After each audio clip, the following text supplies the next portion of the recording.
Yo guys, check kamusta mga idol? So ayan, mag-update tayo ngayong Webes ng 11:11 ng umaga, mga idol. No, so grabe, kagabi sino ang mga puyat, mga lodi at nag-trade kagabi, mga lods? Ako grabe yung antok ko mga lodi habang nag-aabang tayo, antok na ako nung di na ako nakatulog eh. Alas mga 3:30 na oh, gising pa ako. Grabe ang nangyari mga idol. So, ano nangyari? Eto mga lodi 'no. So, dito mga lods nag-umpisa ang lahat 'no. So, naging sobrang volatile dito banda. Actually, tabla lang ako, eh. Actually, talo pa nga ako ng mga 30 USDT ata o 20 USDT, mga lods 'no. So, grabe. Nanonood ako kay Boss Robo kaya lang kasi minsan na 'pag naka-position na siya, hindi siyempre nauna siya nag-position, naiinip ako. Nagpo-position ako ng sarili ko. So grabe, medyo naging malas ako kaganinang umaga. Bawat position ko sumasalungat yung market. So grabe, natira sa atin $90 mga idol. 98 ba, 96? Basta, 'di ba nasa 140 yung USDT ko kahapon. So natira tayo mga 96 ata. Pero may mga ninalo ko dun eh. Meron lang talagang isang trade na talagang ang sakit nung ano sa akin, nung kuha sa akin, mga idol. So sabi ko, tangina grabe yun ah. Tapos ayun na nga, medyo napuya tayo. Medyo hawkish ang bitaw ngayon ha, mga idol. No? Nag-post and then hawkish. No? Pero syempre bago ang lahat, wala pa pala yung ano ko, intro ko ha. Excited tayo. Bago ang lahat mga idol, sana pa-like ng ating video, mga lodi. Importante yan.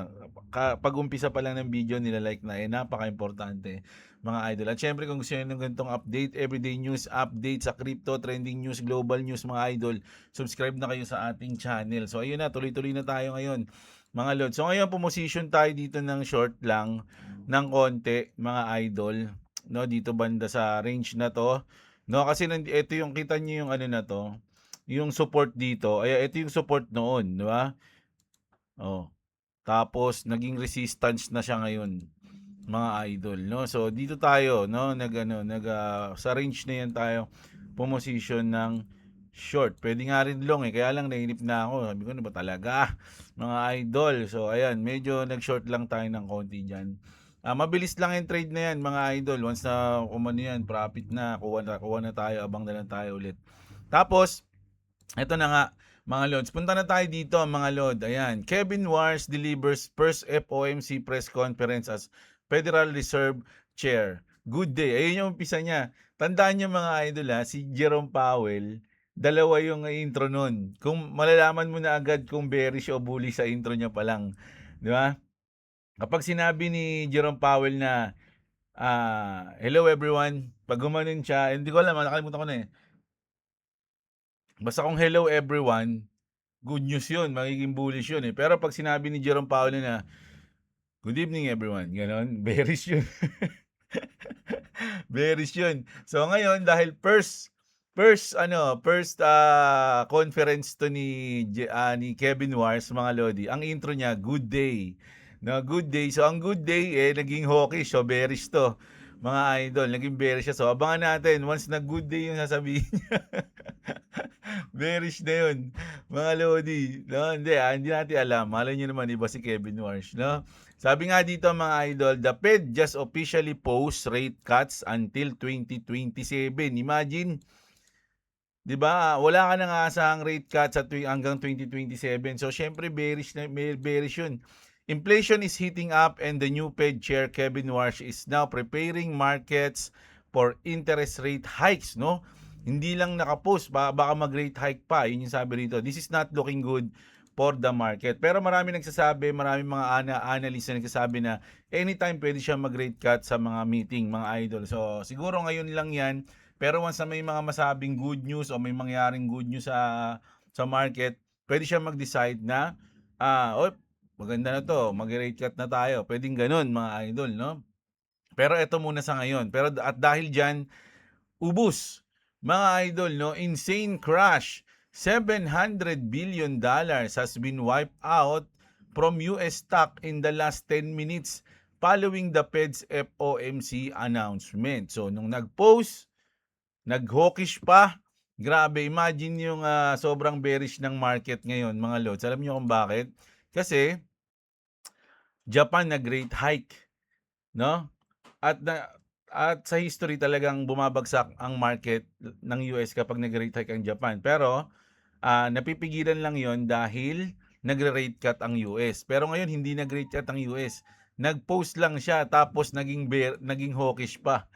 So mukhang delikado talaga ang market ngayon, mga idol, no? And then dito naman, mga lods, napunta na tayo dito. Ayun yung news natin ngayon pagdating sa FOMC. So medyo hawkish tayo. So bahala kayo kung anong sa tingin nyo kung position ba kayo o mag-aabang kayo sa bottom para magbodega, kayong bahala, mga idol, no? Tapos dito naman, mga lodi, kay Daddy Trump, mga lods, sabi dito, dahil Friday, bukas, mga idol, President Trump and Iran have just signed the Memorandum of Understanding to formally end the war, resume Strait of Hormuz traffic, ensure a no-nuclear Iran, and more. Let's effing go. 47 did it.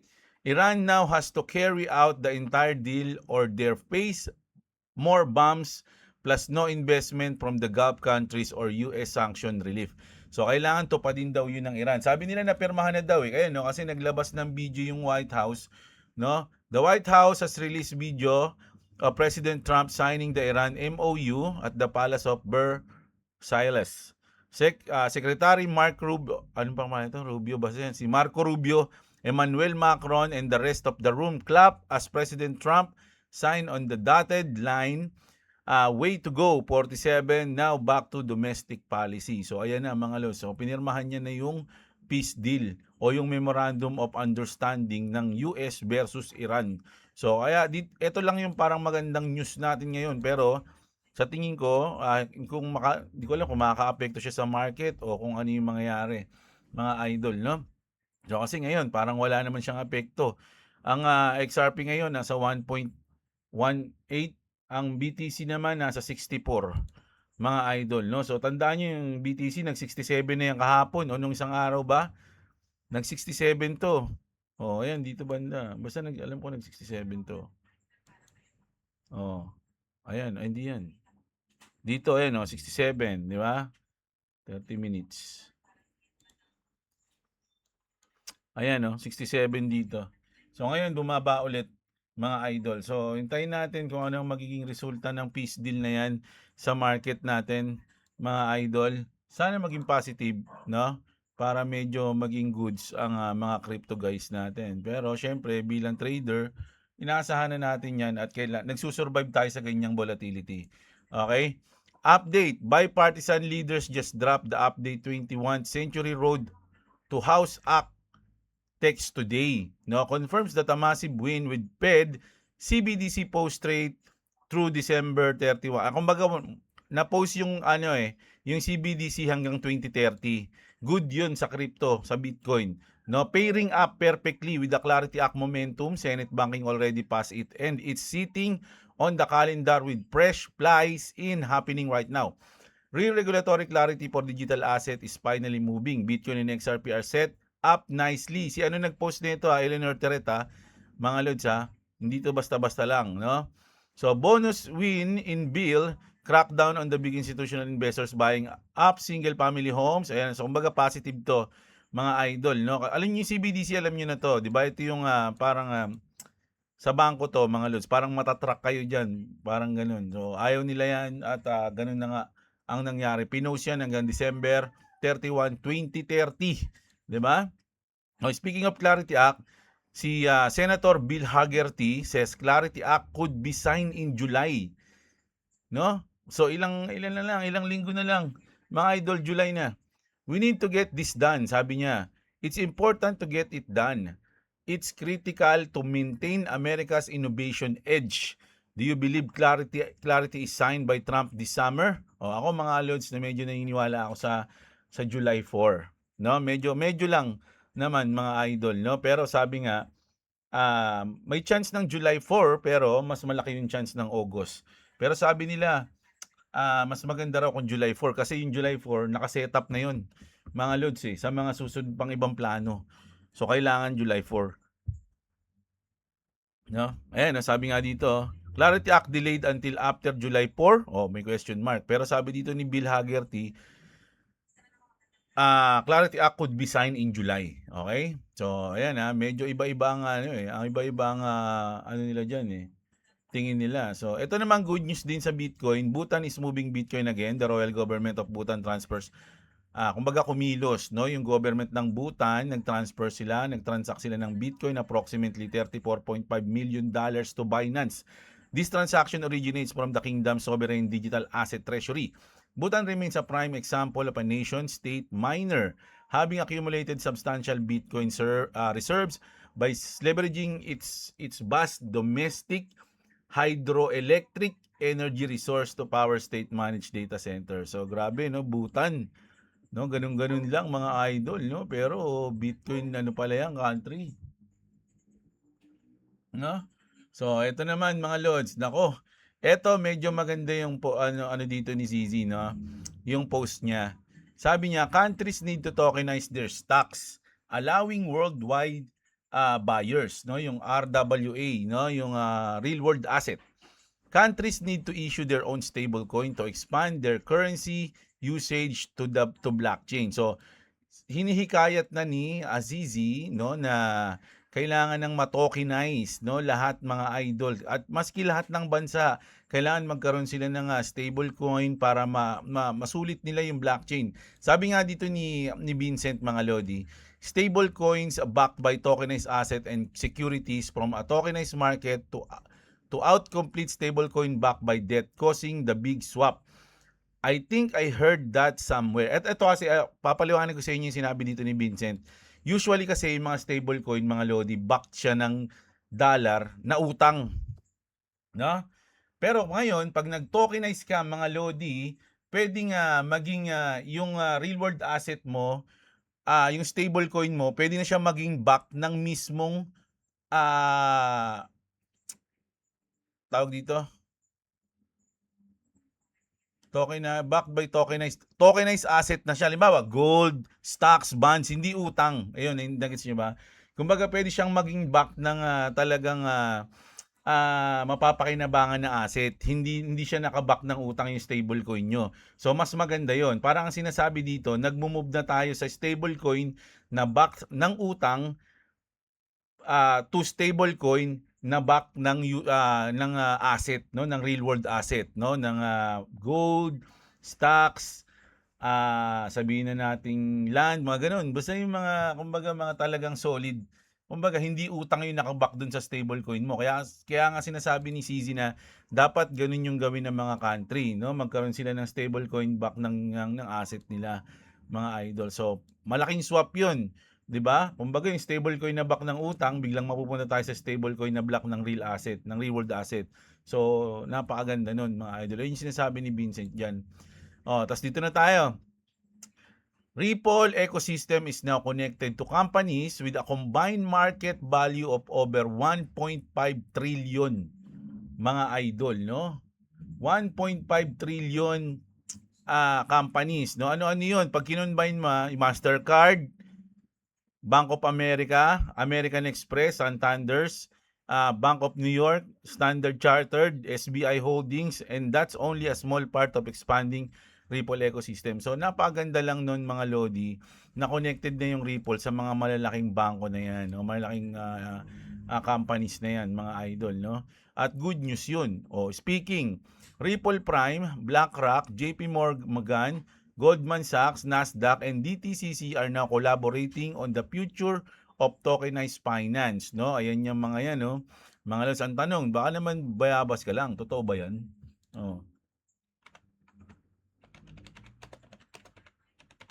Tanong natin, i-verify natin kung totoo yung sinabi dito ni Crypto Deal News.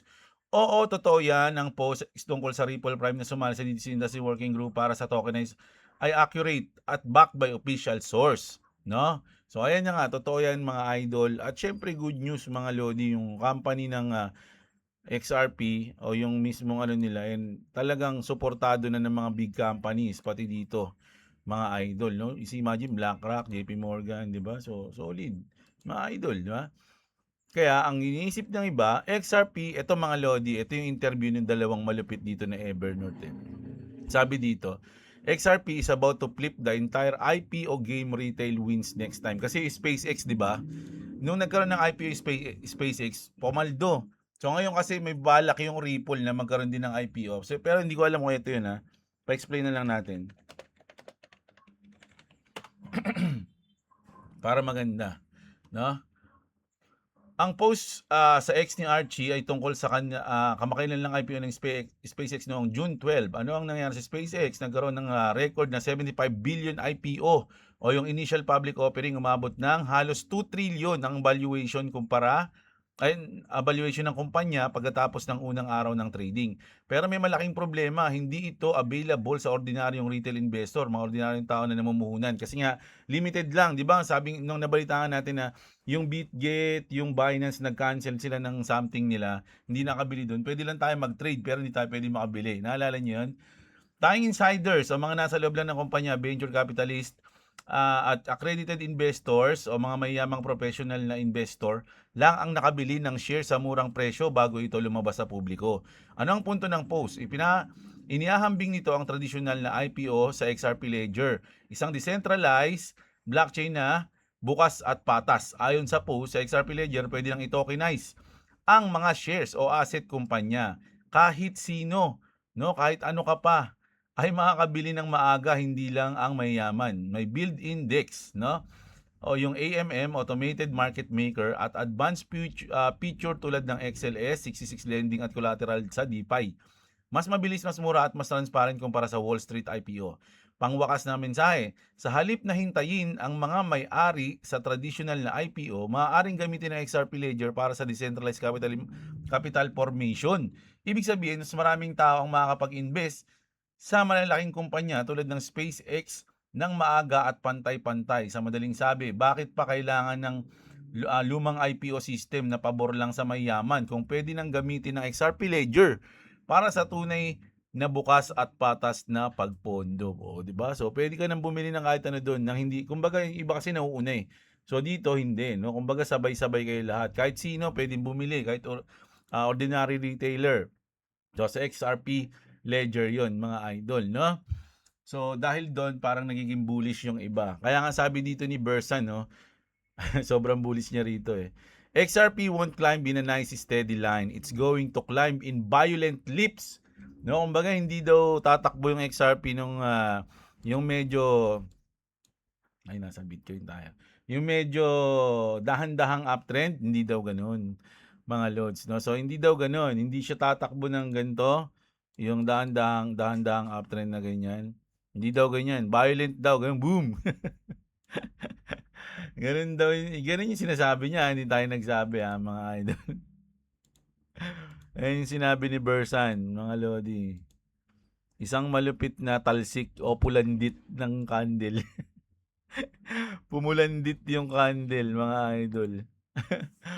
Once real utility flips on regulatory clarity, banks actually using it, and cross-border plus tokenization volume exploding, the price action is going to get crazy and non-linear. No? The infrastructure has already been built and tested in silence for over a decade. When the conditions are right and the switch hits, it won't be gentle. 2x or 3x moves agad, mga lodi, no? We're talking multiple explosive leaps in short windows as trapped liquidity, shorts, and institutions all rush in at the same time. This is how all utility assets will move when the floodgates open. Patience is the real edge, no? So, ako naniniwala din ako dito, mga idol, no? The patience is the real edge, hindi yung biglang lilipad, ha? Sa akin, kahit anong mangyari, okay lang, mga lods. Dahan-dahan man o bigla, walang problema kay Jeblo yan, mga lodi. Pero ang pinakakalaban mo kasi dito sa ganitong waiting game is yung sarili mo, no? So, kung hindi ka na makatiis, kailangan mo nang kunin ako. Tapos pagkakuha mo saka umangat, ayun yung nakakabaliw, mga idol. Kaya nga mas maganda, invest what you can afford to lose, no? Ngayon na lang ulit natin nasabi yun, mga idol, no? Kasi kung ibubuhos mo lahat, no, ng invest mo sa isang coins o sa investment mo, tapos bigla kang nangailangan, bumaba yung invest mo, baka makuha mo pa siya ng patalo kesa paangat. Ayun yung pangit na mangyari mga lodi. So, mag-invest ka lang ng kaya mo lang, tapos mag-iwan ka para sa sarili mo, panggasto sa bahay niyo, panggasto sa'yo, para hindi mo nagagalaw yung nai-invest mo sa crypto. Gano'n mga lods, no? So, patience lang, mga idol. Sabi rito mga lodi, the average XRP holders holds 30 to 500 XRP. And 99.8% of people on the planet don't hold any XRP. No, halos 0.2% lang ang meron. This community is so small, I'm not sure if we are geniuses or crazy. Kumbaga tayo daw, yung may mga hold ng XRP, hindi niya raw alam kung genius ba tayo o mga baliw ba tayo dahil nag-hold tayo ng XRP. Ganun, no? Pero kung titignan niyo yung stats mga idol, halos 5 tao lang yung may hawak ng ganito karaming XRP, 22 tao yung ganito karaming XRP, ganyan-ganyan. So, usually, sabi kasi rito, kung meron kang 2,200 XRP, puts you in the top 10%. So, asan yun? 2,200 XRP. Asan yun? Kasi ito yung mga tao eh. Oh. Sabihin natin, ako baka dito lang ako sa ano yung 100,000, 190,000. Sumobra lang tayo ng konti eh. No? No, so dati nandito ako eh. Oh. Dati nandito ako sa range na to. Bumaba ako ng 2 level. Umobra lang ng onti. Dito na tayo pero mababang uri lang tayo dito. Mga lods, no? So, ako mga idol, waiting lang, bodega lang hangga't maaari nga, sabi ko. Sobrang kulang pa yung XRP ko. So, bodega lang tayo ng bodega. Pinipilit nating manalo sa trade para magkaroon tayo ng pambodega. Kaya lang, minsan talo. Mahirap din eh. Mga idol eh. No? Sa mga malulupit na event na nga lang tayo. Grabe talaga yung trade kahapon. Unpredictable. Sobrang unpredictable. Mga lodi. Imagine. Asan ba kami nun? Andito ata kami nila Boss Robo eh. Andito, mga idol, no? Nung nagumpisa. Nung nagumpisa si Boss Robo, nakapag-long na siya dito eh. Mga lods eh. So, nag-long din ako dito, kaya lang huli ako nag-position, kaya medyo taas ako. So, pag-angat ng ganun, biglang bumaba, nakita ko agad eh, 2:00. Nakita ko, biglang tumataw pababa. Ako, nag-stop loss ako, tapos nag-short ako. Pag-short ko, hintay ko, panalo tayo ng short eh.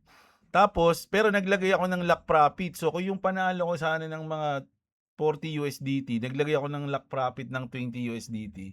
So, tinamaan yung lock profit ko. So, hindi ko nakuha yung 40, nakuha ko lang mga 16 lang kasi may bayad pa yung position ko. So, 16 lang yung panalo natin. And then, umangat siya dito. Akala ko, tataas na, naglong ako. Puti, kinain ako dito. Kinain ako dito. So, basta ang daming nangyari kahapon, mga lods. Medyo lamang nga yung talo natin kahapon. Grabe, nakakainis. Mga lodi. Pero hindi naman tayo naubos. Okay lang, mga lodi. Kaya lang, nakakainis lang kasi bawat hula ako mali. Tapos humula ako ng long eh. Alam ko ganun eh. Humula ako ng long banda dito sa kalahati na to naglong ako. And then umangat, profit ng $7 and then bumagsak dito. Putik yan. Sabi ko, puta, babagsak na to. Nagano na ako, kinancel ko na yung trade ko. So, talo ako ng mga $8. Tas biglang umangat na naman dito. Putyaragis yan, no? Kaya talaga kapag may event, nako, mas maganda talaga na wag na tayo mag-trade eh. Pero okay lang mga lods. Yung mga nakaraan kasi ang galing ko eh. Nahulaan ko yung takbo eh. Ngayon sa liwa eh. Sa liwa tayo ngayon mga lods. Dito na ako nakasabay. Nakabawi ako dito kahit papaano nung bumaba yung market. Mga lods, nakashort ako dyan eh. Pero tinamaan lang yung lock profit ko. Tapos tulog na ako. Antok na ako eh. Hindi ko na kaya dito ba yun o dito? Basta nakalimutan ko na. Antok na ako, taragis yan. Sabi ko, hindi ko na kaya, babes. Yung gano'n, no? Anong oras na yun eh? Inabangan ko pa yung salita ni Kevin Walsh kasi 2:30 yung salita niya eh. Imagine, 3:30 na ata, hindi pa ako natutulog eh. Kaya antok na ako. Meron akong position yung 1.2. Asan yung 1.2 na yun? Dito ata yun eh. Saktong-sakto 1.2000 yun, eh. Nilock ko dun ta's nag-short ako dun. Tapos umidlip ako, mga lodi. Pagtingin ko, -40 na ako, nandito na. Sabi ko, "Tayo bahala na yan, tulog na ako." Tapos biglang bumaba, nanalo pa ako nun, eh. Dito nanalo pa, nabawi ko pa yung 90 nun, eh. Sabi ko, ayoko na." Sabi ko gano'n, tutulog na ako. Tapos nung nakita ko dito, tinake profit ko na, Oy, dito pala yun. Dito pala yun, yung trade na yun, nanalo pa ako. Grabe yun, mga idol. Ang tindi nun kagabi. So, ayun, mga lodi, shinare ko lang. So, check lang natin 'to, mga lodi. Check ko yung 50% nito. So, dito yung ating susunod na pwede tayong mag-take profit na dito or mag-lock profit sa part na 'to.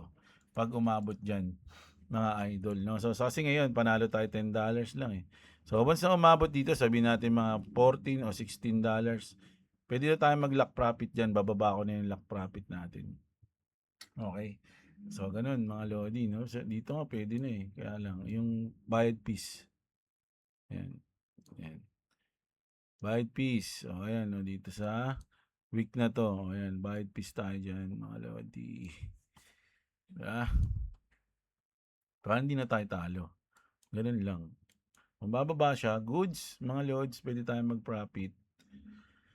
Okay, so ayan ang news natin ngayong umaga, mga lodi. So far, kapit lang, mga idol, alam nyo na yan. Akong tatanungin nyo kung bullish o bearish ako ngayon. Mukhang mas lamang yung bearish sa akin, siguro 65 to 35. 65% bearish tayo, 35% bullish tayo. So, syempre, meron pa rin percent na pwedeng umangat yung market, eh. Nang biglaan, nang di natin alam ang dahilan. Di ba? So, ganun, mga lods. Huwag natin tatanggalin na sobrang volatile ng market ngayon. So, kung nagtitrade kayo, just mag-ingat lang. Pero kung nagbubudega kayo, walang problema yun, mga lods, no? Just huwag nyo nang tignan yung portfolio nyo para di kayo ma-stress. Okay? So, ayun ang news natin ngayon, mga lodi. Maraming salamat sa inyo. Magandang umaga, mga idol. No? Mamaya, gabi, mag-news tayo. Magbabasa tayo ng comment mamaya. Update ko kayo ng mga malupit na balita ulit, mga idol. No? So, yun. Kita-kits. Maraming salamat sa mga nanood. Magandang araw sa inyo. At what's up, mga idol?